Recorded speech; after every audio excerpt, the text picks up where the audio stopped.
In 1994, a single programmer at Interplay Productions began working on a game idea all by himself.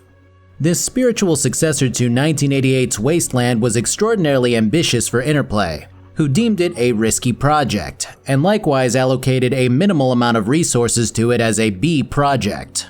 After 3.5 years, several proposed titles, insistence that the game be changed to real-time multiplayer, and 3 threats of cancellation by Interplay, Tim Kane's Fallout was released into the world on October 10, 1997.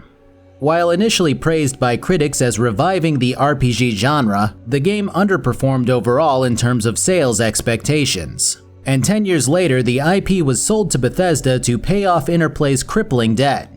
But gross mismanagement aside, I had never played Fallout until the 3rd installation in 2008. And right after I beat it, I sought out the first 2 games and played them back to back on my high school's computers whenever I could.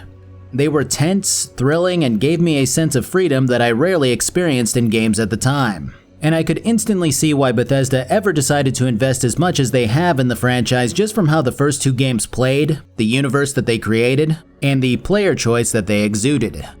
Since then though, I've probably only ever played Fallout 1 or 2, maybe one more time each around in 2012 or so. From my experience around the internet, this franchise is home to some of the most divisive opinions on which game is the best one that I think that I've ever seen. Obviously, New Vegas is usually regarded as the best of the bunch, but there's a very strong camp of people who believe that the series never should have left its original trimetric roots. Combined with Bethesda trampling the original lore in favor of their own take on the series, and you have a division between those that believe that Tim Kane's original vision is the only way to go, and those that believe that the series is safe in Bethesda's hands. Personally, I've never been one to chastise others for their preferences. What matters to me is if a game still resonates with me today, whether it holds up with its mechanics, its choices, and its story. So with that in mind, in this video I'll be playing through the game and giving my feedback on what I liked and disliked, what I think was done well, and what could have been improved.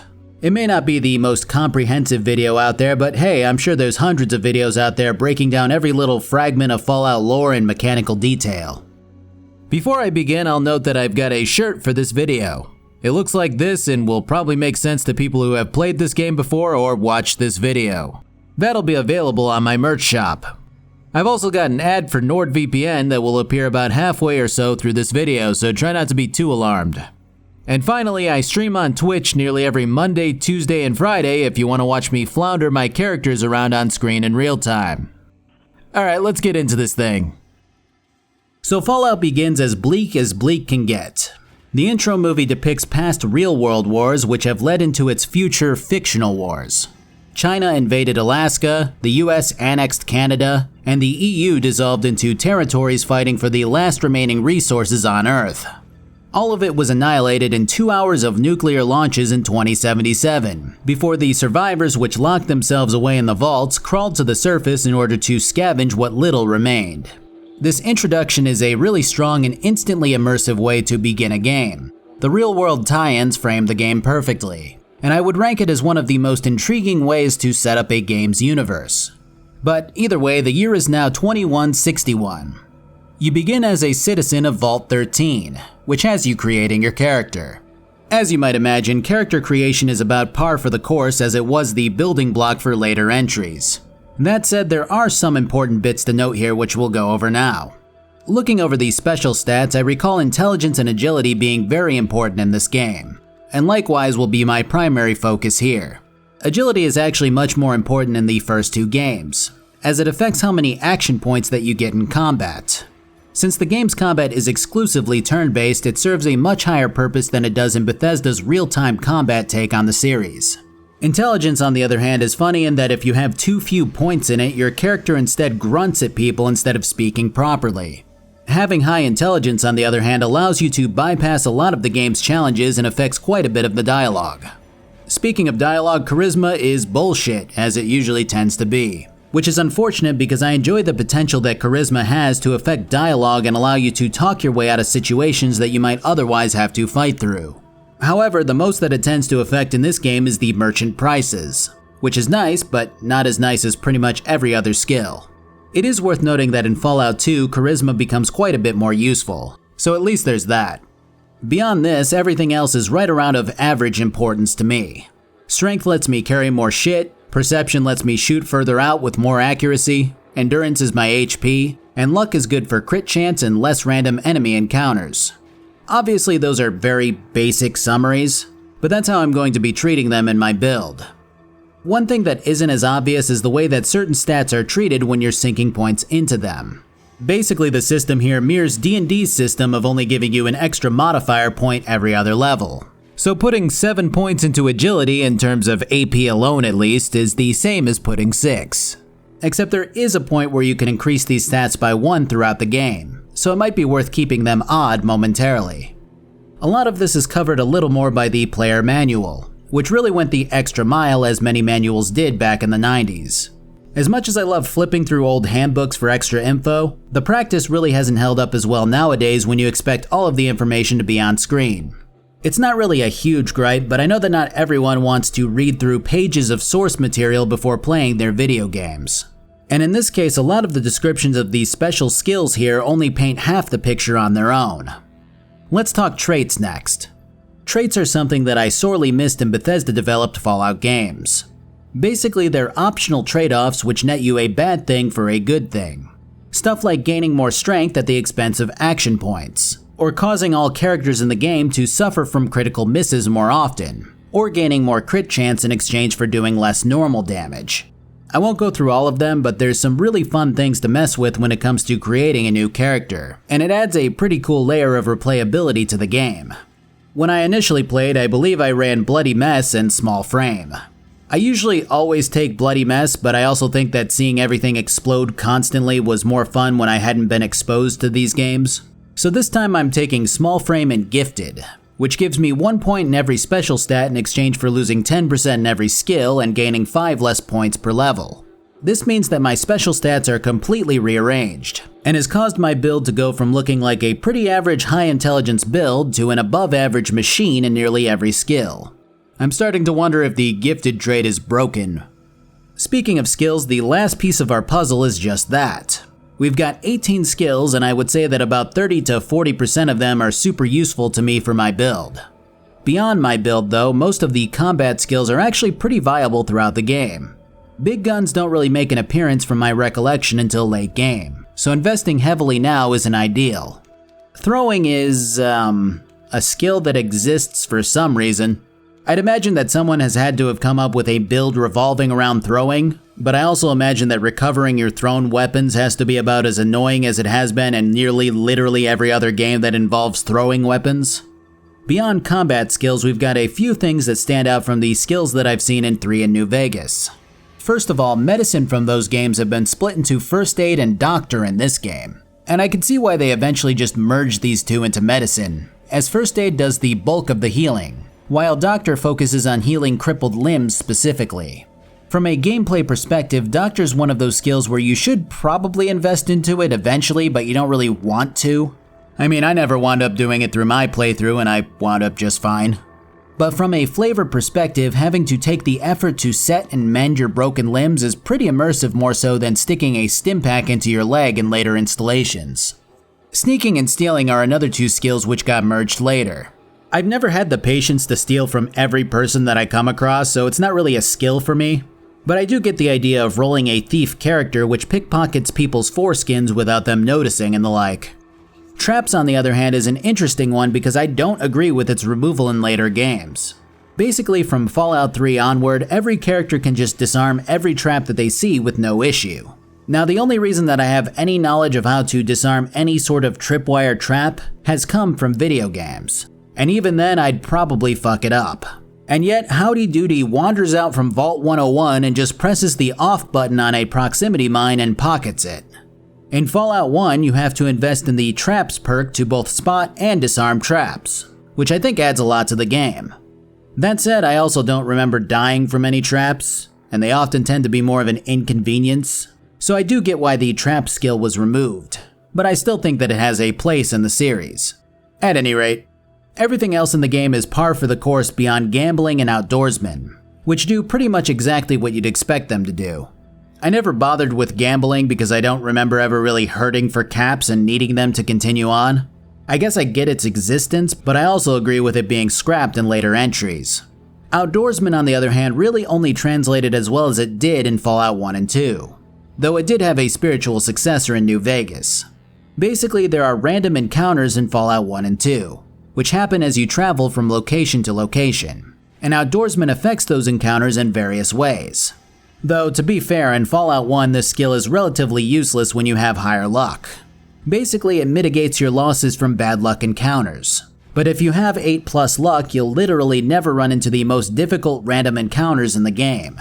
And even if you do have 1 luck total, you have a 2% chance of doing that. So what does Outdoorsman do in this game? It makes it so that you take less damage from dehydration or rock falls, if you ever run into those problems. So yeah, it's not a great skill here, but it does get a revamp in the next game at least. I like the idea of the skill, but the poor implementation probably led to it getting canned by the Bethesda boys, and I do think that it at least serves a nice niche place in New Vegas. There is one last small thing that I want to touch on as far as skills go, and that's the fact that you can raise your skills above 100%, which is kind of weird because there doesn't ever really seem to be a point from what I can tell in raising those non-combat skills above that threshold. It isn't really a major issue or anything, I just found it to be an odd decision. I decided to tag small guns, speech, and lockpicking. Ironically, speech is pretty solid in terms of its usefulness, but only benefits from charisma as a one-time bonus when you're creating your character, so it's a lot easier to tag it and manually level it. There are a fair amount of doors and containers which need picking throughout the game, and I know that the other important skills can be raised pretty easily at a location later on. It is worth noting that there are a fair amount of builds to make your playthroughs a bit more interesting. You can go melee over ranged, which makes endurance a lot more important. You can go with high luck to roll into a sniper build. Hell, you can even run a bad luck build and take the jinxed trait. I'm sure that there's more than that, but it's definitely very fun to get lost in the stat sheets of character creation, and it's something that I've always really enjoyed about older pen and paper inspired RPGs. Alright, let's finally jump into this thing. So the story starts out really straightforward. You're in a vault. The vault has a water chip which filters shit water into drinking water. That chip just fried. Now you gotta go find a new one. You didn't get shot in the head out in the Mojave. You didn't get abandoned by your dad. You didn't get frozen. You're just a dude out to bring delicious Dasani to the masses. And you're willing to kill anyone who doesn't like Dasani. Now the catch-22 here is that you do have a time limit to do this. It isn't the end quest of the game, but it is your first major hurdle. That said, it's not like it's a 10-day time limit, so you're still pretty free to explore for a bit, as 150 days does give you a bit of leniency. There's also a hidden time limit revolving around one of the areas in the game, in that it transforms after a certain amount of time has passed. This is a cool concept that a lot of modern games don't really experiment with anymore, as most games in this genre tend to be geared towards a single playthrough in which you experience most of everything. Now that's definitely the case here in Fallout 1 also, but the fact that there is this one area that stands out as something that can be partially missed if you're not fast enough is a really fun idea that I wish more developers would play around with. Though I also think that games that are over 20 hours long might suffer under this idea just because not many are going to have the willpower to run through a 50-hour game again just to see what happens in a different area. Alright, so I know I don't really comment too often on graphics, but this game is pretty tough to look at. I'm not sure if it's always looked like this approximately on widescreen monitors, but I initially played it on a 720p monitor forever ago. Now I'm on a 4K monitor and I really wish that I could zoom in. Actually, this is just 1080p. Here's what 4K looks like. Yeah. Not only can I see the whole fucking map, I can't read anything and the rats look like blobs of shifting dirt. So I'm actually going to drop the settings down to 1366 by 768 so that I can play this game without constantly trying to scroll in unsuccessfully. Later on I wind up dropping it down to 1280 by 720. So navigating around is a bit of a slow endeavor by today's standards, as everything is on a hex grid. It's mostly point and click with the option to initiate combat mode by pressing A. Combat goes back and forth between you and the enemy as you might expect, though we only have rats to clear out for now. After this, we hit the world map. The world map is super old school, and I know that this is a kind of obscure reference, but it reminds me of a game called Super Battle Tank 2 for the Super Nintendo. There's an inherent sense of danger in not knowing what you're going to uncover on the grid here, and not knowing which direction to pick first. Well, sort of. The Overseer did give you the location of a vault which supposedly had a replacement water chip, so heading east is probably the call that most will roll with right at the start. Likewise, beelining to it has you stumbling into what most would probably regard as the starter town of the game, Shady Sands. The devs did a great job at placing this town intentionally where it is, as like I said, most are probably going to run into it immediately. As you make it into the small desert town, you're reminded that having a weapon out is probably going to piss people off if you try talking to them, which is a nice touch. I never played a lot of old RPGs back in the day, so it's hard to know which of these features were inspired by other games before Fallout, but I do appreciate their inclusion regardless. There's something about these games which really make me want to slow down, to read things and take my time with the menus, which is a really odd sensation for someone like me who tends to get impatient easily. Though that said, the first person that I talked to here took me out of that patient mode quite a lot, as she's very plainly a tutorial NPC. Here's where you get medical supplies. This is what bartering is. Go talk to our leader. That kind of thing. The only thing of value that she really tells you is that she was originally from the vault that you're headed to, which was attacked and taken over by raiders a while back. So now we're off to chat with everyone that we can in this town. Shady Sands is a hellhole of some crops and 7 buildings if you include the shitters in the top right of the first area. So the amount of people that we can talk to are limited. We can talk to Tandy, who... Hi. I heard there was a traveler in town, but I was kind of skeptical until I saw you. My name's Tandy. What's yours? Yeah, there's something horrifying about the models in this game, but I am pretty sure that they modeled the faces in real life with clay and then animated them using them as a reference if I recall correctly. Still, it's a little unsettling. Either way, we get to meet Tandy, whose role is really dull in this game. She's just a girl who dreams of traveling around the wasteland but is stuck in this small town. Her father, Aradesh, is the founder of Shady Sands, and he keeps her on a short leash as she kicks rocks all day. Those who know about Fallout lore will know that she becomes one of the most important people in the entire franchise, but for now she's just a bored kid, which is kind of neat. Had I just played this game without that knowledge, I'd have thought of her as a really boring and unimaginative character. Of course, back when this game came out, that's pretty much exactly what she was. Either way, the big thing that's happening here is an onslaught of rad scorpions which have been snipping at all 10 of the townsfolk here. The town doctor is trying to figure out a cure for their venom, and wants you to bring him back a tail. But that's really it for this place beyond recruiting Ian as your companion. The way that companions work is a bit strange. First off, you can have as many with you as there are in the game. Secondly, in order to switch equipment, you actually have to steal from them. I mean, I guess you can barter with them, and I think there's a small menu where you can just give them stuff. But to take things back without paying for it, you have to steal it from them. There's no penalty for doing so, which tells me that this was just the intended method. Still, I had to look this one up in order to figure it out. On top of that, the only things which companions will use when you give them stuff are weapons and stim packs. Beyond this stuff, companions are... a lot of the time they're just not worth the hassle. In fact, I think the thing that they were most useful for was early game fights and just being a mule. The AI and pathing on them isn't super great, and oftentimes you'll find them hanging back and not doing anything, or switching to a shittier weapon despite having ammo in their main weapon, or most annoyingly running up to you and blocking you against a wall or other geometry. The only way out of that last one is just waiting for the companion to move or killing them, which is extraordinarily annoying. Ian himself is about as cut and dry as they come, giving you a small amount of background info about him being a former Crimson Caravan guard before getting shot on the job. He was resting up here in Shady Sands and now he'll just join you. I mean, you have to pay him 100 caps or pass a speech check, but that's all he is as a character. Right on. Regardless, his partnership does prove invaluable, especially in the early game. Taking on the rad scorpions has us chewing through tons and tons of these bug-eyed assholes, and Ian was the only reason that I came out with minimal damage. The combat really shows its finer details here, as I soon rediscover that I have to reload my weapon manually, figure out that I should have a knife handy in case something gets close, and that I should open combat from further away instead of letting the enemy spot me and go first.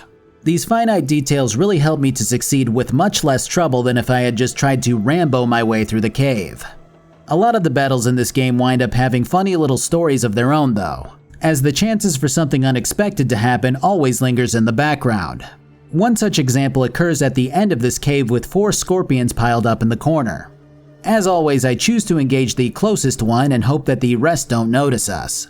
I pull it in with my first shot, only for the second one to wind up with me missing and hitting the one behind it. Now I had 2 of these idiots bearing down on me, and Ian didn't reload between fights. I wound up getting poisoned, but we managed to get through the fight. It isn't a terribly interesting story by itself, but the potential for little things like this to occur within a battle is a fun way to keep things interesting, and it lends merit to the bad luck build even more.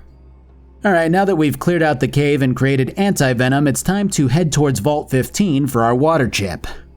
It's worth noting that the leveling system is about the same as it exists later down the line, but with the added bonus of gaining 2% gains per point in your tag skills rather than the 1% point with the rest of your skills.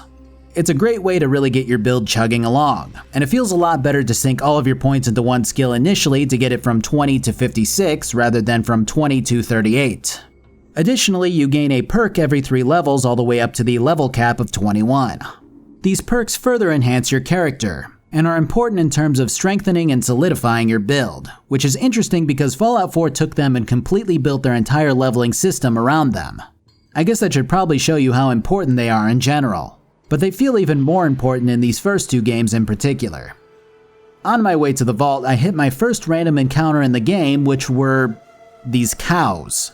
They don't really do anything, so I had to look it up. And apparently this was a super rare joke encounter that was placed in here by one of the devs when they heard a story about Tim Kaine constantly teleporting cows into one of his friend's workrooms in an old text-based RPG called Darker Realms.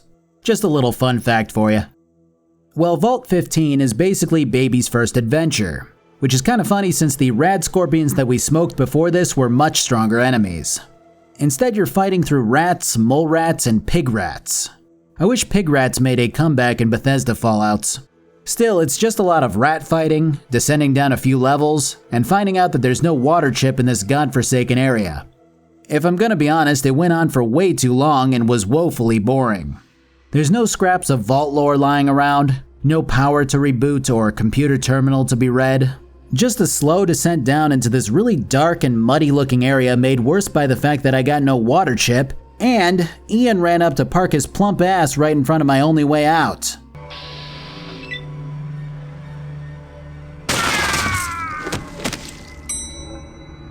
I think the next little side quest here is probably the embodiment of how things can go in this game, and what exactly it brings to the table in terms of writing. So the second and only act of Tandy's role in this game involves her getting kidnapped by some cons. Both her father and her boyfriend plead with you to rescue her, which has you infiltrating the camp to kick some ass.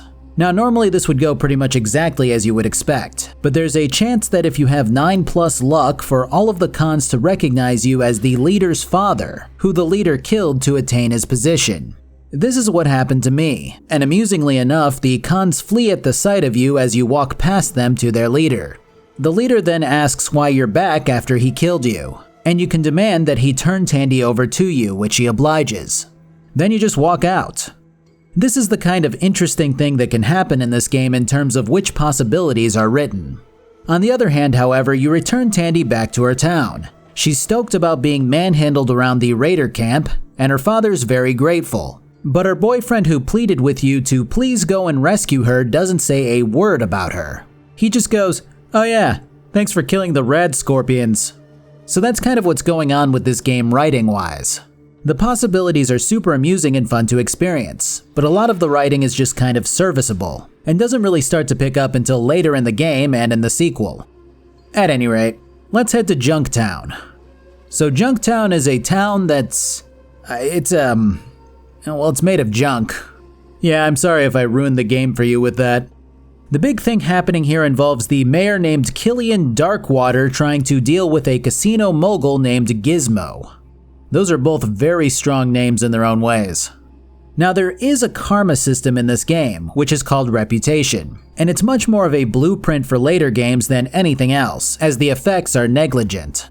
Basically, being good or bad affects the attitudes of certain NPCs a bit, and every once in a while there will be some kind of random karma-related event which takes place. But like I said, it's not super prevalent in this game. So you can play an evil asshole, but most people are just going to be pissed when you do so, as you might expect. Not a lot of games make playing an evil dude fun just through NPC reactions alone. And I think the only thing that would really make it a lot more rewarding is having people inherently fear you rather than regard you as a prick. So Junktown is a weird mesh of good and evil colliding, with enough incompetence to rival Blizzard's human resource department. There are guards who posted here and there who work for the city and by extension the mayor. But the only things that they really do is go, hey, don't come in here at night and don't run around with a weapon and don't kill random people.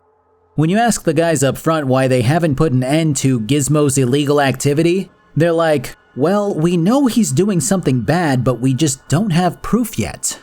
Alright, sure. Now, do you want to tell me why there's a fucking medical facility within eyesight of the front gates which is selling human flesh? Like, straight up, there's a little tunnel in the back of this medical facility with a little dude just chopping up human bodies. It's not like I had to use some secret key code or bypass the medical lab's guard somehow. I just waltzed in and instantly saw what was going on. I guess having two guys watching the front at all times is more important. Gripes aside, the main thing to do here is to take Killian or Gizmo's side, both of which have you taking out the other in separate ways. Of course, Gizmo straight up wants you to kill Killian, and Killian only offers to welcome you aboard his hunt for Gizmo when an assassin literally comes up to him and screams, "Gizmo sends his regards," and then fires at Killian. After the assassin dies, Killian goes, "Oh, I think I've got the sneaking suspicion that Gizmo was behind this." No! Was it the thing that he yelled at before firing at you? Or was it the fact that when you pulled out your gun, you missed the assassin and then shot me in the back instead? Was that the one that tipped you off? Either way, this incident wasn't proof enough of Gizmo's treachery, so I'm to go to his office and plant a wiretap, or wear it on me and confront the guy. Like I said, the good guys in Junktown are written like Neanderthals. So basically you run up to Gizmo and go, "Hey step bro, I heard your assassin failed. Maybe I could be your assassin tonight." And he goes from, "Oh, I don't know what you're talking about," to, "Yes, you shall be my assassin." Talk about a 180. Yeah, the characters and stories in this game are written poorly. I mean, not all the time, but a lot of the time, if you hadn't gleaned that by now. Ironically, this particular bit was partially due to Interplay sticking its big meaty mitts into the writer's business. As things stand, if you side with Gizmo, he takes over the town and everyone is miserable. If you side with Killian, he runs Gizmo's men out of town and everyone is presumably happier despite existing in Southern California. But what the writers had initially planned was that if the player sided with Gizmo, he would turn the town into a flourishing hub of commerce, which increases the overall happiness of the people here. If you sided with Killian, he would turn into a tyrant who was hell-bent on keeping the town clean of illegal activity, while making its citizens hate their lives. That is a much better way to write this quest, but Interplay thought it was too morally ambiguous for people to enjoy it, which is hilariously short-sighted. So what we got instead was more of the same kind of video gamey black and white outcome. Now there are a couple of other quests here, but only one of them stuck out to me as more than just your average game quest. There's a point where if you stay at the hotel here, you'll wake up to a hostage situation in which the local prostitute is being held at gunpoint by a psychotic man who said that she laughed at him. This is a fun-ass little side mission because it has you either killing him, which might result in her death, or it has you talking him down like a hostage negotiator. You assure him that everyone is taking him seriously, that he deserves to be listened to, and that he's in charge. He slowly begins to come around over the course of 3 separate chats in which you can't get any closer to him. Eventually he demands 100 caps and him being able to walk away unfettered in exchange for her life. And I glance over my thousands of caps and I tell him, "Nah, but you can leave if you want to." With a successful speech check he does just that, and that's all there is to it. It's a really simple and effective quest that feels good to complete, and it makes me wish that there were more like it in this game. Either way, the last bit that we can really do here besides some seek and destroy type quests is recruit 2 more companions, Dogmeat and Tycho. Dogmeat is a fucking dog. Usually when you stroll up to him and some guy named Phil, Phil tells you that dog meat is out of control. If you give the pup an iguana on a stick, he'll start following you. But he'll also follow you if you're just wearing a leather jacket. The issue is that I was already wearing the jacket, so I just ran up and he instantly started following me. And then Phil goes, "Thanks for helping with that," and runs off, which is confusing to say the least if you just happen to be wearing a leather jacket. Tycho, on the other hand, is a dude who just wants to clean the town up. Like, that's all there is to him. I'm starting to think these companions here aren't super complex. He says he rolled in from Nevada and spent a lot of time roaming Texas and the like while learning how to survive and make the world a better place. But that's about as deep as we get with him. Let's hit up the hub next. It's worth noting that I got into my second encounter in the game and it was just more cows. These ones didn't say anything other than moo, but still. As you might imagine, the hub is probably the biggest source of civilization in the game, with lots to do and find. It's probably one of the more interesting areas in the game to kick around just because it has so many corners to search and people to interact with. The first thing that I do is run into some more Crimson Caravan people, one of which explains to me that they just run goods between major areas of the game. There is something that I never mentioned about the dialogue in this game, which is the "Tell Me About" button. It's a cool concept, but the implementation is flawed. So just about anyone that you can talk to has this button, and what you can do is type in what you want to talk to them about. For example, Tandy will reply about her father if you type her father's name into the prompt. The issue is that things which people might tell you about is seemingly random, and it isn't always obvious as you might expect. John of the Crimson Caravan is a prime example. He starts out by telling you that the caravan runs goods between places like Junktown, Shady Sands, the Brotherhood of Steel, and so on. But if you type any of these town/faction names into the prompt, he has no clue what you're talking about. This makes things extremely agitating when it comes to even wanting to use this button, and I would rather just look up which prompts work. But even then, just looking up the prompts would probably give me the info that they're going to tell me about anyways, so it's not really worth going back and typing it in. So the main government of this city is a council of 6 members, 2 from each of the main trader factions. There's the Crimson Caravan, the Fargo Traders, and the Water Merchants. Gotta imagine that the Water Merchants are probably the ones that we want to talk to the most, and that the Fargo Traders were probably named after the CEO and founder of Interplay at the time, Brian Fargo. As far as side quests are concerned, the Caravan and Fargo outfits are always running jobs on certain days of the month. They involve what you would expect and have you running between settlements and getting into random encounters, with a payout at the end of each job. I'm gonna pass up on doing them just because a lot of these things are essentially just Radiant quests before they were called Radiant quests. It is kinda interesting when you think about them that way though. Anyways, the hub is fun. I met with a loan shark who seemed like a pretty nice dude. He let me borrow a few caps on the stipulation that I pay him back. I did that a few times and eventually he loaned me 1,000 caps. He's a very cool dude. I killed him after that and robbed the place. Then I sold everything that he owned to a librarian for books to increase my skills. And finally I went around a corner and shook down a vendor for selling human meat after we found out that it was coming from that one Junktown doctor. Shit like this is the reason to play this game, even if the narrative isn't always the greatest. It's just a bunch of little optional things that you can do if you're inquisitive enough throughout the game, and it really hammers home Fallout's strong suits. There are a handful of other small things that you can do in the first area alone, like reclaiming a farm from raiders for a guy, buying some info about the vaults built around the area from the librarian, and buying useless info from a shifty-looking dude milling about the streets. The only thing that I really have to say about all of that is that I learned that this targeting mode existed in the game. I literally never used it in my previous playthroughs, usually settling for burst mode on SMGs and the like, and I feel kind of stupid for not realizing that VATS in later games was built off of this, but hey, live and learn I guess. You do also get to see a little more of those seeds of control that Vault-Tec had over its people with its sales propaganda from the librarian. The disc that she gives you showcases the 3 vaults around this part of the world, all of which are talked up as the cutting edge of protection against the inevitable nukes. Vault 15, which was a shithole that had long been dormant and caved in with rocks on all sides, was proclaimed to be guaranteed to be protected from earthquakes. It was said to have reinforced walls and computers which would have no issue continuing to run, which is the exact opposite of what we found. The other vault that we haven't been to yet is said to have a water chip which can deal with the sewer water from Bakersfield. You'll see what happened there soon. And lastly, Vault 13 might be the most accurate in terms of advertising actually.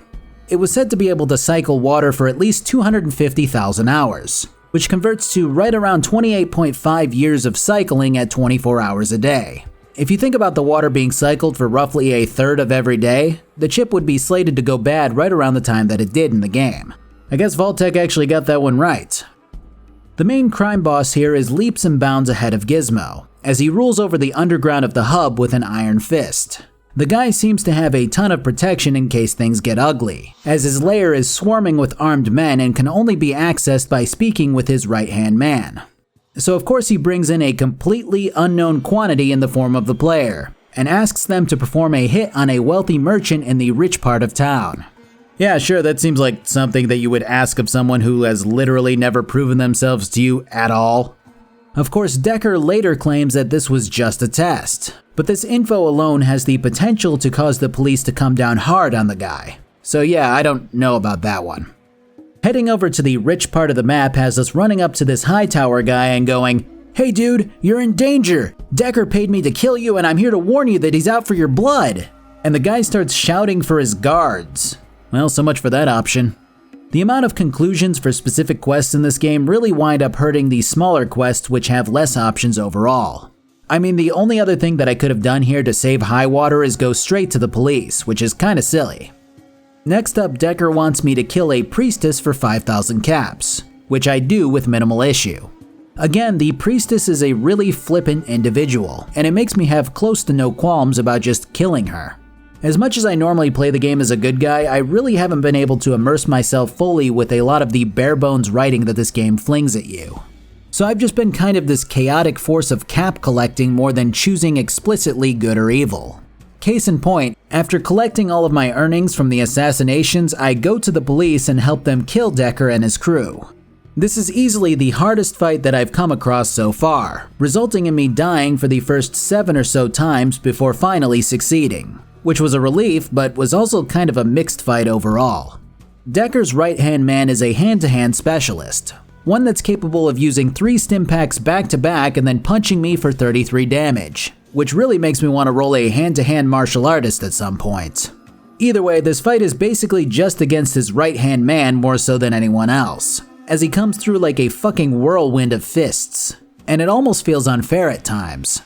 Decker doesn't do much of anything besides throw beanbags and shit in his pants, and he has a handful of guards which run out to shoot and hammer you also. But Kane is the big hoss, and carries the fight on his own as he can punch I believe 5 times in a round. And each punch ranges from a couple of points of damage to those monster crits that I got hit with at the end of one of my runs. When I eventually did succeed, it was because I literally hammered Kane with 2 back-to-back 50 damage crits, which instantly killed him. Now normally I would say that limping in with a level 6 dude and being jacked on Psycho probably isn't the soundest strategy, and that I probably should have leveled a bit, but the game also gave me 2 allies in addition to the 2 companions that I had with me. And the amount of times that the enemies would flat out ignore Tycho waving a shotgun in their face or Dogmeat literally knocking them to the ground was immense.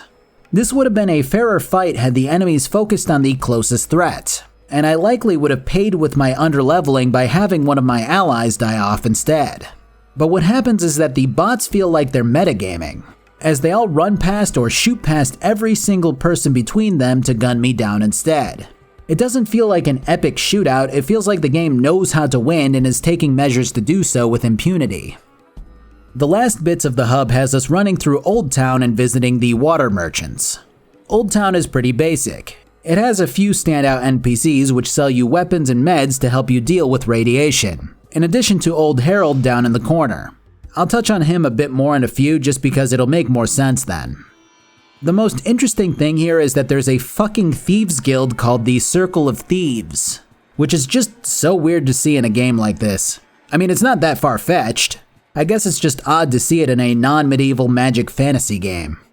Either way, they want me to steal a necklace from the Highwaters who we murdered earlier.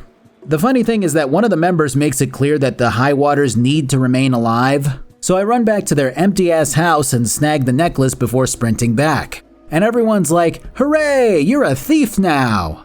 And that's literally the last thing that they all say to you beyond a very small story about them not liking Decker. Of course, none of them realize that both Decker and Highwater are dead by your hand, which is especially weird when you consider that they told you that they'll know immediately if you try to notify the police of their whereabouts. It's just more really shoddy writing. The funny part is that there's actually a really fun bit of writing here that's linked to this area also, for all of the complaining that I just did. So the Fargo guys have been losing their caravans, right? And the main dude in charge is like, well, it could have been the Brotherhood of Steel or some other caravan company. It could also be a Deathclaw, but I think that's just an urban legend. No one believes those things exist. You then go around talking to various people who do or don't believe that the Deathclaw exists, eventually getting to Harold, who claims to have seen one. The way that it's described is a mix of urban legend and reality, as everyone who's played a Fallout game knows that they exist. It's a really fun thing to hear about described as such a rare and mythical creature though, and I like the idea that these nightmarish beings are basically boogeymen that most people don't know about. Likewise, all of these tales puts that much more impact into the encounter when you eventually do go to take it on. You know what's funny about this encounter? I learned that you can jam as many stim packs into your arm as you want as long as you spend 4 AP to open your bag. I've literally been opening my bag for 4 AP, putting it on my bar, and then using it for 2 AP. It kind of explains why Kane was able to full heal every turn that he could. This game needed better tutorials, or any tutorial really. Anyways, the water merchants are our last stop, and they're also really underwhelming like a lot of this place can be. I found this to be particularly strange with these guys though, because there's a lot of chatter from other people in the hub who complain about how monstrous and savage the water merchants are because they're hoarding all of the water. Apparently they were so greedy and were overcharging so much that the law enforcement had to step in and force them to sell lower. So it sounds like these guys are going to be these big bad bullies who try to take advantage of you. The scourge of the hub, one who rivals Decker. What happens instead is that you wander into a room of people and talk to the master merchant who goes, "Oh hey, water chip? Oh, unfortunately not, sir. But I imagine that they have one down in Necropolis because they never seem to need water from us. Here, I'll mark it on your map. Anyways, you want us to start ferrying water across the desert to your vault? We can do that for 2,000 caps. Oh, yeah, that's a pretty fair deal for 100 days worth of water. I mean, what the fuck? Why was everyone talking shit about these guys? I mean, maybe it's just jealousy or something, I don't know. It feels like a lot of the hub in general was set up to have a lot more intrigue and questing surrounding the council of merchants who supposedly bicker behind the scenes about the rules of the town and the like. What we got instead was some development of each faction sparsely scattered seemingly in random amounts and nothing more. The last point of criticism that I really think I have for the hub is how much it made me not want to explore. I know that sounds weird because initially I was having quite a bit of fun remembering where the different bits and pieces were that made the town tick, but there were quite a lot of completely empty or generally unimportant buildings. And I know that's probably relatively realistic all things considered. I mean, I'm not expecting or even asking for every single building to have some important quest giving NPC or a minigun sitting in the corner to find. But the amount of buildings which have shelves and desks and little corners to run over to and scavenge far outweigh the amount with anything of note. It's weird because if you asked me, hey, should every container have a handful of caps or some ammo or a stim pack or whatever, I'd say that realistically they shouldn't. But when you're then subjected to a more realistic take on the lack of items that may be stored in these types of areas, it makes exploring a waste of time. This is especially tiresome when Shady Sands had quite a few locations that had ropes, stim packs, survival magazines, and the like. And that place was very small compared to the hub. I don't know, I feel like the devs got it right when they allocated the amount of items that they did in Shady Sands.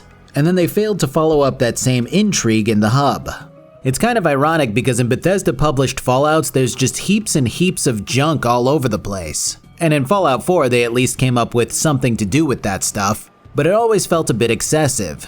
In Fallout 1, I have the opposite problem almost a lot of the time, where I do a bunch of exploring and I just don't come up with hardly anything to show for it. This lack of interest extends to the NPCs themselves, which seem to be about 90% peasants, nameless police, or guards, and other non-specific NPCs. Again, not every single one needs to have some crazy song and dance that they need to perform. But I do think that there needed to be more NPCs overall which had some kind of unique dialogue to them. This becomes especially clear when they put so much effort into Harold in Old Town. Harold is a fun character who literally exists here just to lend a little more flavor to the world of Fallout, telling his tale of how he started in a vault and wound up mutating through a series of unfortunate events. It's an interesting story and I'm grateful for it, but it also makes me miss more stuff like this in the game.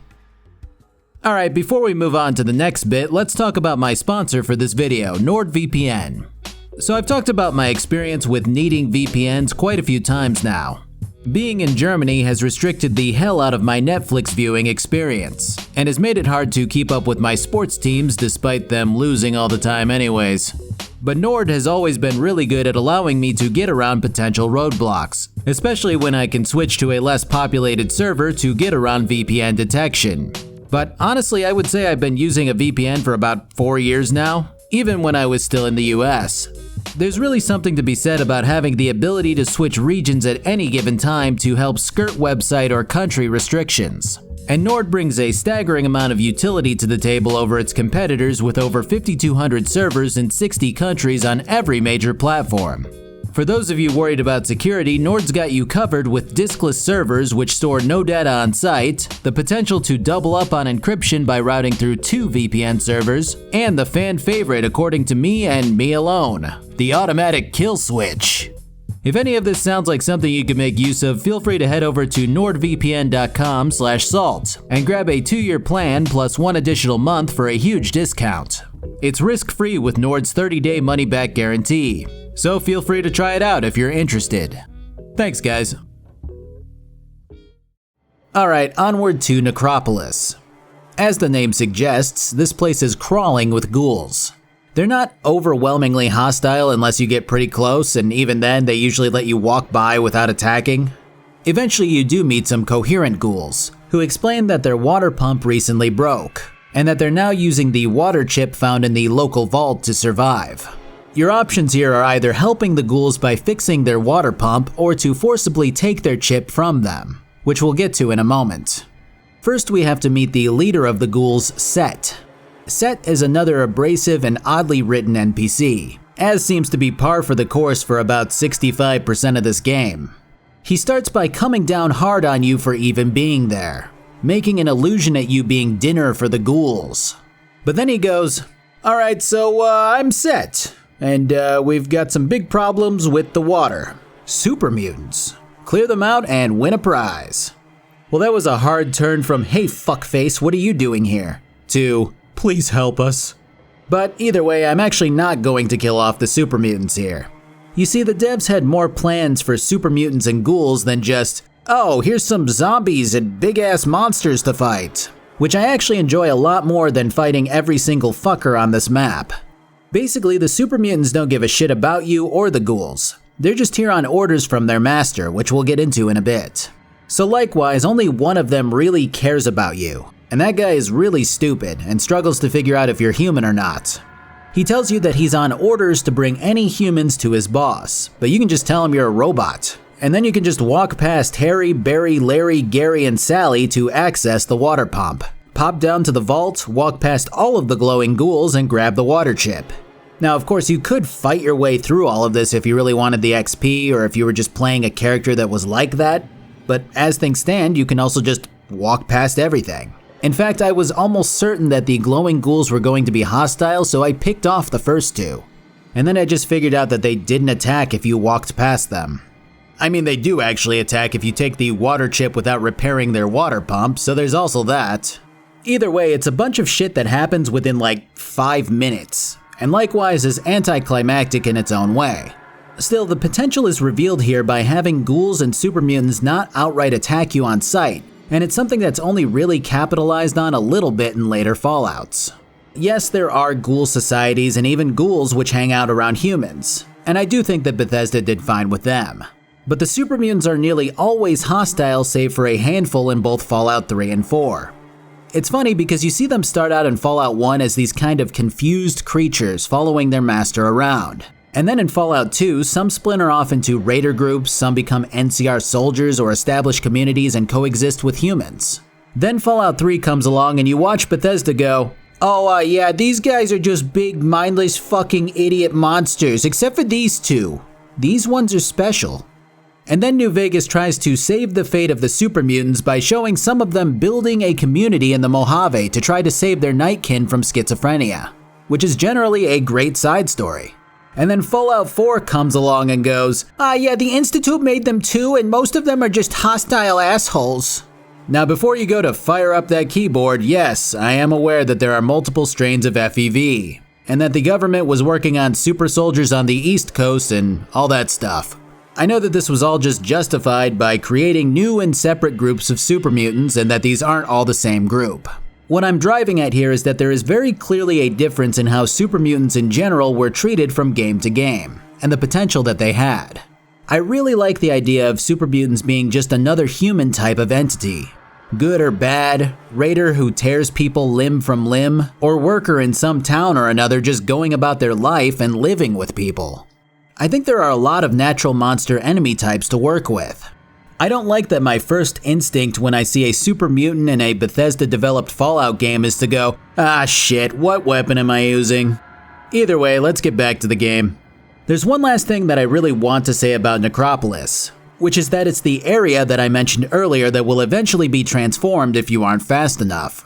Basically, if you mill around long enough before heading here, the ghouls will have been taken out by these super mutants, and the place will be a ghost town as far as ghouls go. If you defeat the master of the super mutants, you can prevent this and get the good ending for the town. It's not the most engaging or super interesting set of outcomes in terms of writing per se, but it is a really cool detail for someone going into this game completely blind. I like its inclusion a lot, and it's fun to see stuff like this show up and affect various factions in later Fallout games. Anyways, I've got my chip. Let's go turn it in. The Overseer is ecstatic about the vault being saved, and praises you over and over before going, "Alright, now get to the library and tell them what's out there." I wish I could just lie and make up a bunch of crazy shit here. Oh well.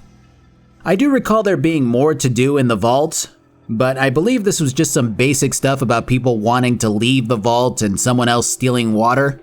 I think I'm just gonna bypass that one and head out to the Boneyard instead now that I'm free of the water chip time constraint. All things considered, I think I got back in about 40-ish days, so the time limit is pretty relaxed. Of course, I also knew exactly where I was going, and I could see someone avoiding a place called Necropolis for a while. So the Boneyard is located right around the ruins of Los Angeles. It isn't as big as the hub, but it still has a lot going on, as it's made clear immediately that there are also multiple factions vying for supremacy here. Go figure. That being said, the power struggle is a lot more developed than the hub or Junktown, which is very welcome. Where something like Junktown feels like a little playground to run around with all of these goofy gang members and the like trying to get at each other, the Boneyard feels oppressive the moment that you set foot in it. There are loads of these guards called regulators constantly telling you that they're watching you. People tell you that you shouldn't be here. Peasants toil the fields while guards loom over them with their weapons. It's a great setup which makes the friendly faces in the town stick out that much more, as they might read your fortune or ask for your help or give you information on the Boneyard. Also worth mentioning here, the soundtrack for this game is done very well, especially for 1997. I know I could have mentioned that at any given moment, but it really stands out to me particularly in the Boneyard and in the vaults. So there is a lot to cover here. First off, you have the regulators who take payment from every single business here in exchange for protection from deathclaws and raiders. There is a mayor, but he seems to be more of a figurehead, and the real leader is the head of the regulators. The mayor is a flustered guy who doesn't seem to notice that the regulators are the ones in charge, and is instead focused on a gang who kidnapped his son and mounted his body on a stick. He also claims that just last week a member of the gang ran through the town with dynamite strapped to their chest in an effort to blow up the regulators' barracks. So yeah, there's a lot going on here. The gang is called the Blades, which you can go visit to hear their side of the story next. While in stark contrast to the unfriendly welcome at the regulator area, most greet you with a friendly quip in the Blades area, which should tell you that there's something not quite right about what you were initially told. Now, of course, you could just ignore that there's like 50 people milling around sadly and greeting you with a polite greeting and then run in and kill the leader who's lamely named Razor. Or you could listen to Razor's side and she'll tell you that the mayor's son found out that the regulators are the ones who are making everyone's lives worse, and that they killed the mayor's son when he tried to tell his dad what was happening. The proof is all on a holodisk, which I'm to deliver to the mayor. Unfortunately, without a way to defend themselves, the Blades rightfully fear retaliation from the regulators. So I have the option to head to the gun runners across the way to secure some weapons for the Blades. This is the type of story that I've been waiting for this entire game, and it's a damn shame that this is truly the first thing that I've cared about up until this point. The devs took this conflict between two factions, hit the player with a tiny bit of misdirection, and allowed them to choose what they wanted to do here and how they wanted to handle it. Now mind you, the aforementioned misdirection isn't some grandiose mystery to solve. In fact, it's revealed pretty immediately. And while I do wish they had led the player on a little more and maybe made the Blades a little bit more tough but less approachable, I also think that this is a fine story that gets the player more invested than the usual song and dance that we've been hit with this whole time. Now the gunrunners have that pizzazz that the Blades were missing, as their entire base is surrounded by a fucking moat of radioactive goo, and is protected by fortifications and a single-lane bridge. Now we're talking. Except then you just go up to the front guard and he's like, "What do you want?" And you're like, "I want to speak to the boss." And he's like, "Oh, okay, well come on in." Yeah, sure, alright. Oh, also, quick side note, we had to pass through the Deathclaw nest to get here, which consisted of 3 Deathclaws. Definitely a bit of a challenge here as they ignored Tycho and Dogmeat, but to be fair, these guys were also doing squat for damage, so it felt better than the Kane debacle. So the gunrunners are pretty amiable, but they want you to clear out the Deathclaws in exchange for weapons and ammo. Now the cool part about this is that you don't actually have to help out the Blades by giving them weapons, and you can just take all the weapons yourself. But then you'll be fighting by yourself, which at this stage is probably okay, but if you're underleveled, you might also lose Tycho or Dogmeat or whoever else is with you. But either way. Now having taken out the 3 Deathclaws, the gunrunners state that they've periodically done the same thing since they have that capability. But apparently more come back every time, so obviously they want you to wait a couple of days to see if that happens again, which makes perfect sense. Well, I'll save us the effort, the Deathclaws respawn hourly. It's actually a great place to farm XP if you're into that, but I want to keep this thing moving along. The Deathclaw Mama is a brutal ass fight which combines inaccuracy due to darkness with a 320 HP powerhouse. Fortunately, I had one more Psycho on me, so that probably saved my ass. After taking out both her and her eggs, we're good to ship out, and the gunrunners begin their own shipping of weapons to the folks over at the Blades. So this is where shit goes down. I showed the disc of the regulators killing the mayor's son to the mayor, and the dude behind him just blows him away. The Blades show up and start unleashing hell onto the regulators. It's actually a big ass battle that spans across this whole chunk of civilization, and it's really fun to watch. Sasa, stritet, ja, sestome.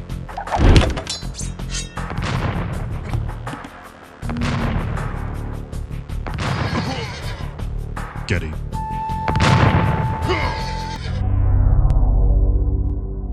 Yeah, it's a great battle, and it really ties this whole arc together nicely. Again, I wish there was a bit more character development, and a bit more talking in general, but I did like this side story regardless. There is one more part of the Boneyard which we haven't covered yet, and that's the followers of the apocalypse. These guys were only ever brought back in New Vegas, but they started their humanitarian roots here. We can also pick up our final companion here, a woman named Katya. She's, yeah, alright, all of the companions in this game kind of suck personality-wise. She's just like, "Oh man, I've been in the bone zone my whole life and it sucks and I want to leave." "Oh, you're going? Me too."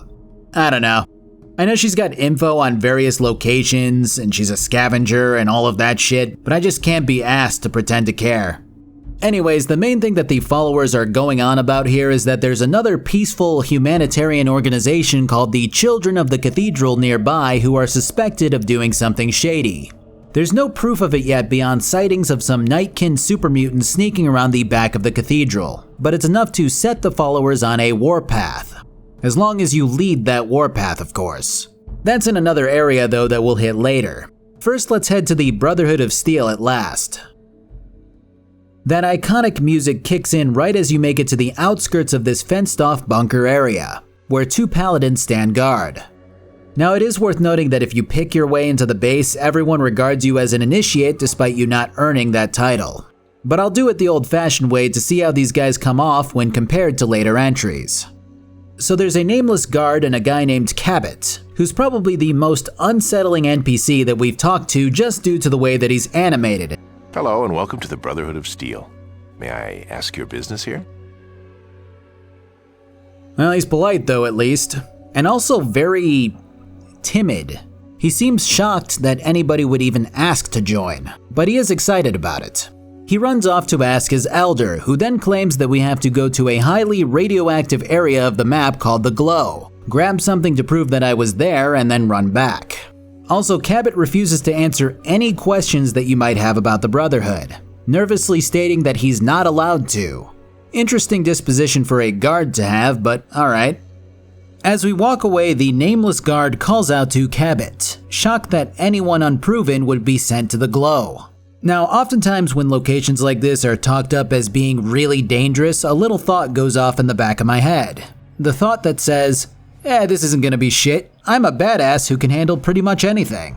For me, that signal did not go off with the Glow. Maybe Kane beat it into my head that I can be manhandled in this game with reckless abandon, but I never felt fully safe in this area of the map. And likewise, this is my favorite area in the whole game. As you approach it on the map, this smoldering black pit of ruin and desolation starts to crop up on the horizon. It's one of those regions where you really don't want a random encounter. When I finally made it into the main bit, I immediately got hammered with radiation, obviously. So I had to pop some Rad-X and Rad-Away before using a rope to swing myself into this gigantic pit. So this entire area is an irradiated ruin which served as the start of the virus which created the super mutants. The brilliance of this area is that it does a fantastic job of making the player want to explore. But if you really just want to complete the Brotherhood quest and you don't care about anything else, you can swing down to the first floor that you land on, grab a hollow disc from the body of the paladin here and then just leave. Which is ironically how I played a lot of Fallout 4. But should you choose to read the log and discover what happened to the Brotherhood members who came exploring for technology, the intrigue of what could wait in the lower levels is too good to pass up in my eyes. Basically, they got gunned down by really advanced robots before succumbing to radiation. But since the main power to the facility is cut off, we can safely navigate the halls for now. There's 6 floors to this place with nearly all of them littered with deactivated robots. The first time that I came through here, I ignorantly just ran by them thinking they were dead for good. But flipping the power back on the 6th floor will cause them all to pop right back up unless you get to the mainframe and manage to shut them down with a science check.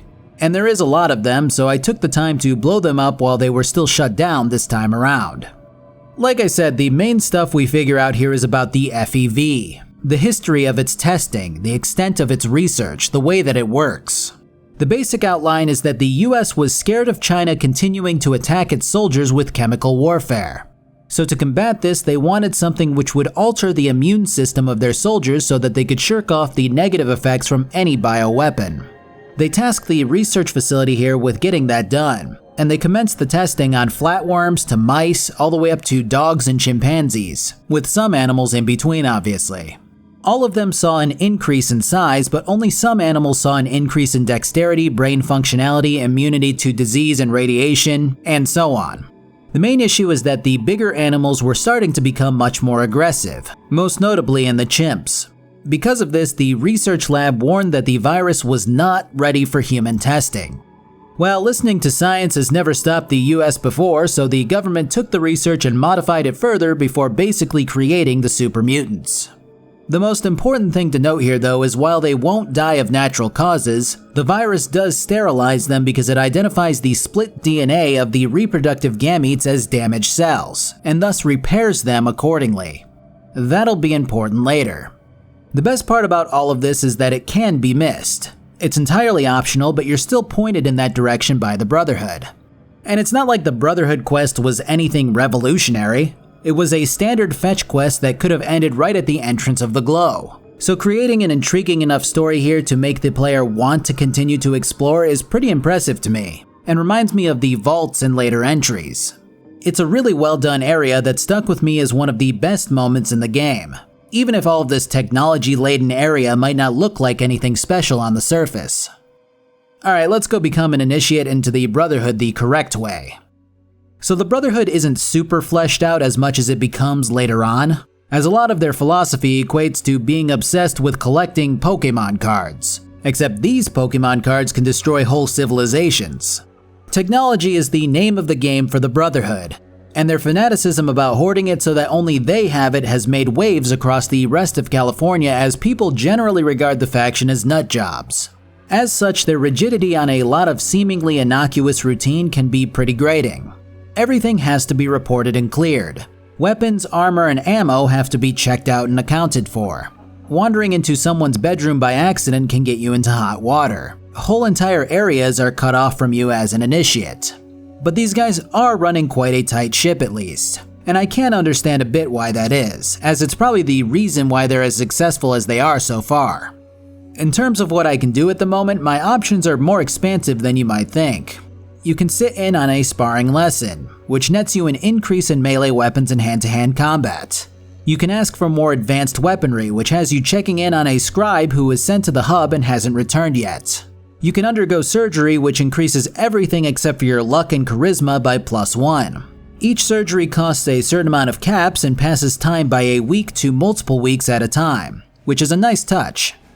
The sparring lesson in particular sticks out to me as something that I wish that I would have seen more of in later 3D Fallouts. I mean, if you watch somebody repair a robot or perform a surgery or clean a gun, why wouldn't you learn from that? At least if you're trying to learn from that. The amount that you could learn would be based off of your intelligence or perception. Maybe you could get somebody to teach you based off of your charisma or endurance.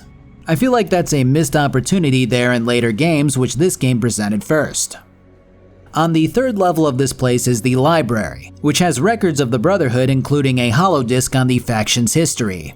The disc describes the Brotherhood as trekking across the desert in search of a home, until they eventually found the bunker that they settled in. At the time, the founder of the Brotherhood of Steel, Roger Maxson, was just a captain of the group that he was with, which I believe was the US Army if I remember correctly. After the group got established at the Brotherhood's new bunker, some of them splintered off to search the glow for more tech, which Maxson cautioned against. Kind of ironic that the elders sent you to the glow to prove your worth to get into the Brotherhood later on. Maybe they just didn't actually want new members unless they could pull off something like that. Either way, you can see Maxson cautioning against this expedition unfold a little more on the holodisc which you pick up from the glow, which is fun to see everything tied together with. I just wonder why they wrote this little history log like they were trying to replicate a Bible. Maybe that's exactly what they were trying to do. I mean, I imagine starting a more religious group is a good way to motivate people to survive and do their best. Just like I imagine using the rigid military structure of the US Army and inventing new ranks and positions would be a great way to keep people unified under a single banner instead of fucking off to be raiders or die in the desert. Maxson himself is located on the fourth and final floor to this place. He rules the Brotherhood as the High Elder alongside 4 other elders. At this stage, Maxson is in his twilight years, and he's about as ornery as they get. You know outsiders are like that, always jawing. Kinda like me, huh? They can't even agree if they want to piss, much less pick a pot to piss in. Our main goal is to survive. I like him a lot. He might be one of my favorite characters in this game just based off of demeanor alone. I did find it interesting that the way that he answers your questions didn't seem like he meant for the Brotherhood to be solely about technology, and more that he wanted to use that tech to survive and eventually thrive. This is expanded on later when his backstory is revealed through a diary which he kept before and after the bombs fell. Him and his men were stationed at the location where the FEV was being developed. When they found out what the scientists were doing, they demanded answers. They were met with the explanation that the government was ordering them to develop this virus. With radio silence from the government, they decided to start rounding up and interrogating scientists after the colonel barricaded himself away and shot himself. Soon after, the other soldiers started following Maxson without question when he shot one of the lead scientists after an interrogation. The tensions between the soldiers and their own government, who was warring with China, began to reach a boiling point as Maxson finally responded to his superiors who had began radioing in to figure out what was going on. He told his superiors that him and his men were seceding from the Union, and they were met with silence. So they rounded up their families and began moving them away towards the northwest, where a military base was. Then the bombs fell and everything else is history. The log is a really intriguing read, and I can't help but be enamored by the storytelling here, and the overall sensation of reading about someone going through an unprecedented time in which war and chaos embroiled the world. Either way, this is about it for the Brotherhood for now. Maxon wants me to scout out the base which the super mutants seem to be coming from and report back, which I imagine would be a huge relief for everyone else here. Because as of right now, the Elders have been keeping this info of possible enemies a secret, but have started rigorously preparing their men for battle. It's put everyone else on edge, as you might imagine. So let's go up to the military base up north and our second to last stop in the game. At this stage in the game, I have gotten a few more random encounters, but nothing really to write home about. Raiders, more cows, a car salesman, a guy running from death claws, rad scorpions, and so on. But I think my favorite one besides the Muaise Brahmin was probably this gigantic footprint with a single crushed body underneath it. On the corpse is a single stealth boy, which is just the right amount of what the fuck for me to love it. So the military base starts out pretty tame. 4 super mutant guards, none of them want to talk, all of them die pretty easily. Nice. Now let's talk about the inside.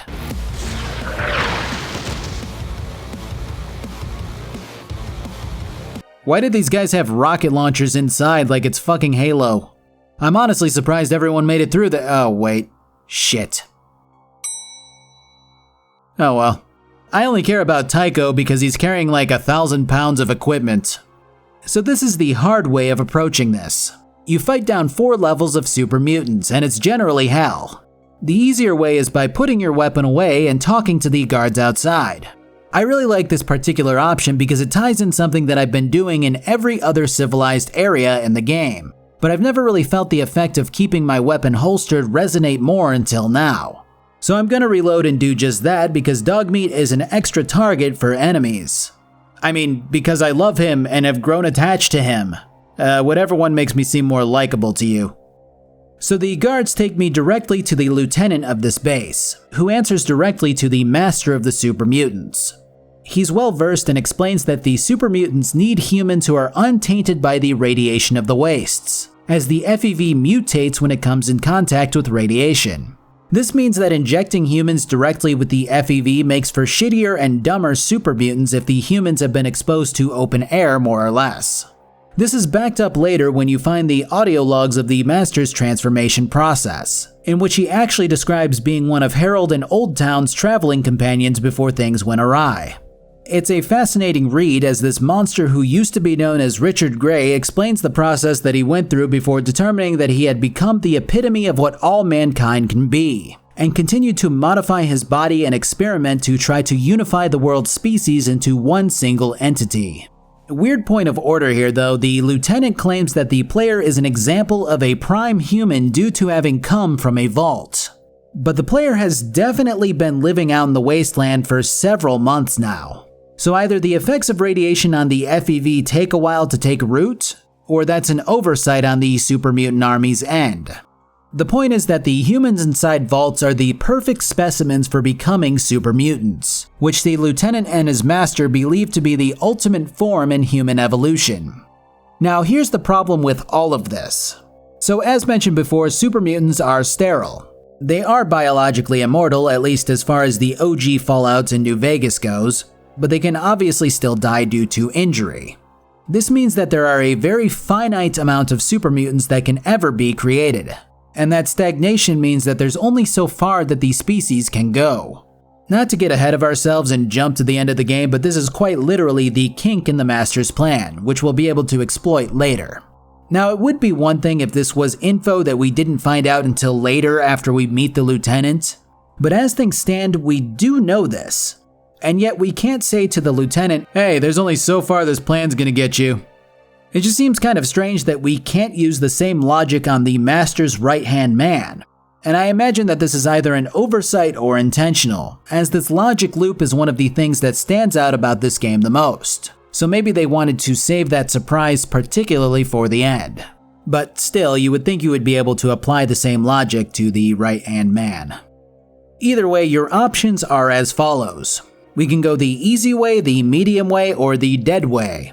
The dead way involves willingly telling the lieutenant where your vault is. He rewards you by dipping you into a vat of FEV, and that's the end of the game. Not a credits roll kind of ending, you just kind of get booted to the main menu. It's a nice touch, but it's also one of the stupidest endings that I've seen just because it doesn't show the super mutants rounding up the Vault 13 residents and turning them into more mutants. It shows them gunning down unarmed humans and killing pretty much everyone that they can get their hands on. I think the lore department and the cutscene department probably had a bit of a miscommunication there. I mean, it's still a fun ending in its own way though, I suppose. The medium way is getting punched in the head repeatedly until the lieutenant sends you to a timeout corner with all of your gear stripped. Then you gotta CQC your way back to your gear and take him out. But I'm gonna go with the easy way, which just involves me walking away from Big Lou and lighting him up. He dies in one hit, which is funny because he normally has a lot more health, and his guards still retain their pools. Fucking sick death animation though, really cool work there. Oh yeah, and Katya died. Alright, so the last thing to do here is to trip the self-destruct sequence and bail out of this hole. If you click on these guys, they explode for some reason, which is fun and inspires me in a way that a Facebook clicker game might. You can set the self-destruct sequence to go off in various increments which are identified through a check. Or you can just guess and hammer one of them. Some set off alarms and some begin the self-destruct sequence silently. We go for the silent 300 seconds and boogie on out. This whole zone is one of the most fleshed out and interesting areas in the game, and you can really tell that a lot of love and effort was put into the final moments of Fallout, really making up for a lot of the ho-hum of earlier bits in my opinion. After fighting through all of that shit that I skipped earlier, I somehow make it out with Tycho and Dogmeat intact before a cinematic plays out depicting the place exploding. This sets up our final encounter at the Cathedral perfectly, where the Master awaits us. We can head back to the Brotherhood to report the mutants being destroyed, but it's really not worth it in the slightest.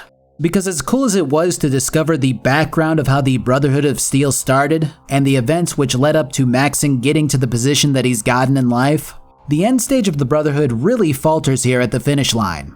Basically, you can head back to Maxon and tell him that there's super mutants crawling all over the north, or that you took care of it. If you tell him that you took care of it, he goes, "Oh, good work. Anything else?" Which is the most bizarre response for all of this setup before this.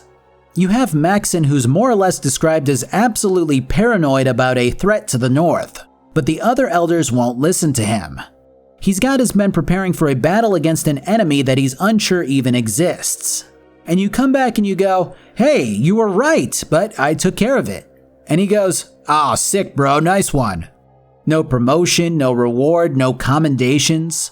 It really takes this great setup and makes it skin deep from how I see it. And if you do tell him that they're still up there, the dialogue plays out as if you had never destroyed the base, as he prepares to meet with the elders to convince them to attack once and for all. But this is just a leftover dialogue tree from if you had taken the time to run to the base, scout it out, and run back to the Brotherhood. I will say that if you did do that, they send in a couple of paladins with you to attack the super mutants, but that's all that happens there. I don't know, it's just annoying that they didn't flesh out this ending a bit more. Anyways, the Cathedral is awesome. Well, I think the music is carrying it, to be honest. These guys absolutely crush this soundtrack, mixing ambient noise with various sound effects and the like. At first listen, it often doesn't really even sound like music in the way that you would think of a video game track. Screeching metal or faintly melodic tapping combines with sirens or church bells or a low rumbling, and it really exudes this post-apocalyptic vibe that the game was going for. The Cathedral in particular has my favorite track in the game though, and I felt like now was a good time to mention the music a little more because of it. Either way, here we are. The followers have sent some dudes to come rock this place with me if I give the password to one of their agents.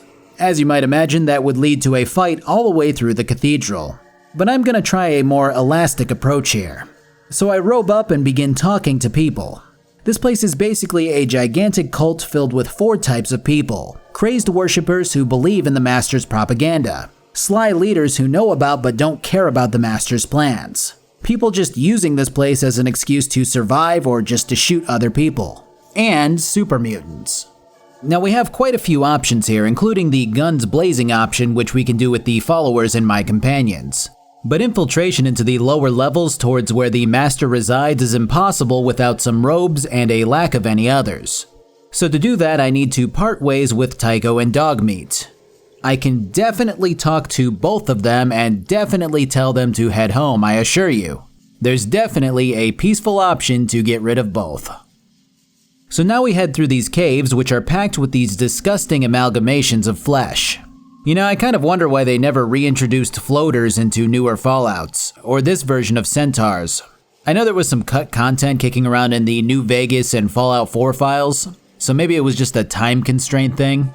I think they brought back floaters into 76 at least, but I don't think they looked like this. But either way, these things are fucking creepy. So we're now free to move between these levels filled with Nightkin, test subjects, and prisoners. The prisoners go running free if you lower their barriers and explode when they get too far. The Nightkin are generally pretty polite to you actually. And the test subjects, they're a little bit weird. So the devs decided to toss in a strange bit of science fiction here just because they had already come this far, I guess. But the master had developed psychic powers and he wanted to give his followers them too. So these 4 test subjects are the result of that. Apparently they have powerful psychic abilities and make use of nullifiers to keep their power in check. Had they taken the time to explain the process a bit, then maybe the whole psychic powers thing could fit in this universe that the devs crafted. But as it stands, it feels like a bit of fanfiction snuck its way into the game. I know that it kind of sounds ridiculous to go, oh, radiation that lasts for decades? Vats of goo which transform people into super mutants? Robots that use organic brains as their processing unit? That's all fine, it makes sense. But psychic powers? Well, that's too far. But again, had they actually fleshed out the process the way that they did with other aspects, I could accept it. But it would be one of those things that you wouldn't want to get too out of hand, as a bunch of humans or the player or whoever having access to psychic abilities might muddy the flavor of the game a bit. Maybe make it feel more like XCOM, I guess. I mean, to be fair, XCOM was one of the inspirations for Fallout. But still. Either way, you need one of their nullifiers if you plan on meeting the Master. I do ultimately want to do that, but I also want to show you an alternate route. So if you head down to the 4th floor, there's a nuke chilling here. If you ask the guard about it, he very courteously tells you that the Master plans to use it if all else fails, and that he's here to guard it, and that you need a key from the lieutenant to use it. Aren't you worried that someone could steal some robes and sneak in here to set it off? No. I do happen to have the key, so all I have to do is pop it in and walk out. You can also use science or lockpick, I believe, but this is easier. Ta-da! I've beaten the game. I wonder how many people never saw the Master and thought that this was just the ending when this came out. I have to imagine that there were a couple, at least at first. Anyways, let's reload and actually go meet the Master. So we have a couple of ways of infiltration. We can climb up to the head of the Cathedral, Morpheus, and explain that we want to go meet the Master to give him info about the vault. Morpheus is a really blown opportunity in that he doesn't really have much to say to you in the way of information. You can't ask him for new intel or question him in any way. You can only get him to either let you go by playing the part of a stupid new recruit, fight him, or have him teleport you immediately to the Master. The other route is going up this hallway of flesh and metal, which will damage you more the higher your perception is. That is, unless you have the psychic blocking device thing. Either way, the actual dialogue with the Master is also very shoddy. I know that some are gonna be mad about me saying that because the actual look and the way that this thing talks is really fucking cool. Basically, the Master has become an amalgamation of several humans and God knows what else, but it's really cool to see him as an end boss. But that said, his dialogue doesn't change depending on your method of getting to him. You could gun your way in with full armor on. You could have Morpheus bring you to him. You could approach as an initiate. And he always opens with and gives you the exact same dialogue overall. So what shall it be? Do you join the Unity, or do you die here? Join. Die! Join. Die! There's no introduction, there's no addressing of who he thinks you are, there's no mention of your feats, and it is a little jarring. So the dialogue always goes one of three ways. You join him and you see the exact same cinematic that plays out with your vault getting blown to shit. Option 2, you fight him. I did not level up enough to pull this off, and I'm unsure if I could even try by myself with no backup. I mean, he definitely one-shots me even in my armor sometimes, so it would be a lot of trial and error to pull off. Or option 3, you go the pacifist diplomatic route. This is the one that everyone remembers, as you can talk to the Master through his plan to unify the people of the Wasteland as one entity. When he gets to the stage where he talks about repopulating, you can point out the hole in his plan is that the mutants are sterile. This causes him to sputter and fall into a logic loop, which then leads to him setting the place to self-destruct after claiming that he had become a monster for nothing. I obviously mentioned all of this earlier with the lieutenant, but to poke another hole into this entire thing, the obvious answer to the Master's problem here is to round up humans, take them prisoner, and force them to breed more humans. It would be a tricky process if you wanted humans to stay untainted though. I imagine that the best way would be to listen into a vault and capture those who would most likely turn against their own. You'd probably have to utilize your children of the Cathedral here for that. And then you would get those humans to turn against their overseer and try to lead a revolution of sorts. The doctrine of the vault would then shift towards repopulation, with the super mutants ensuring that the vault remains functional in terms of water, food, and power. They would then have to send their most physically fit and brightest humans off to these super mutants, claiming that some kind of graduation process is occurring in which the most capable vault dwellers are being sent to help the other vaults which need assistance, only for them to be turned into super mutants under the Master's control.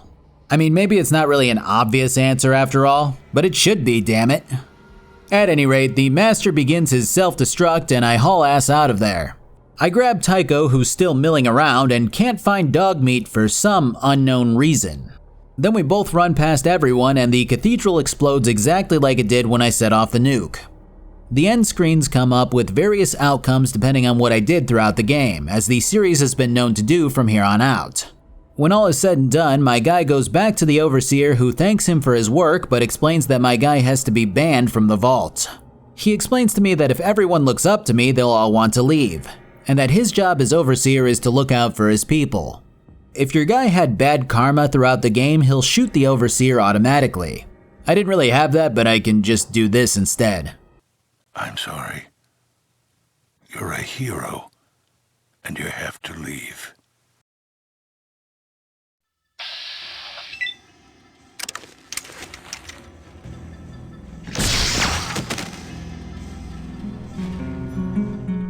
The reason why Fallout became as big as it is was due to just how much it did for the RPG genre in a time where people were starting to shift towards more action-oriented games. At the time, the game made ripples, which eventually formed into a mighty tsunami when the franchise was sold off to Bethesda. I can 100% see why this game was as well regarded as it was. But I also remember what Fallout 2 did for the series. And in my mind, the strides in storytelling were leaps and bounds ahead of its predecessor.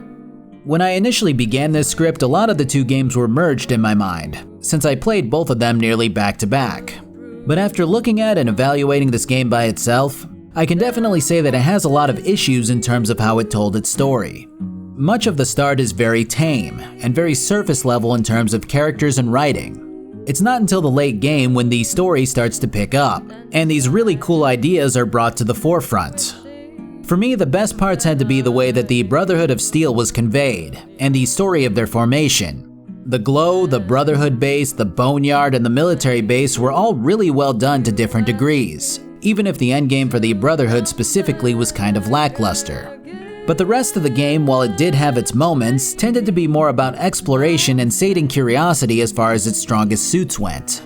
In terms of storytelling, a lot of the game floundered, and while the initial ideas were really cool, they didn't quite always get their points across.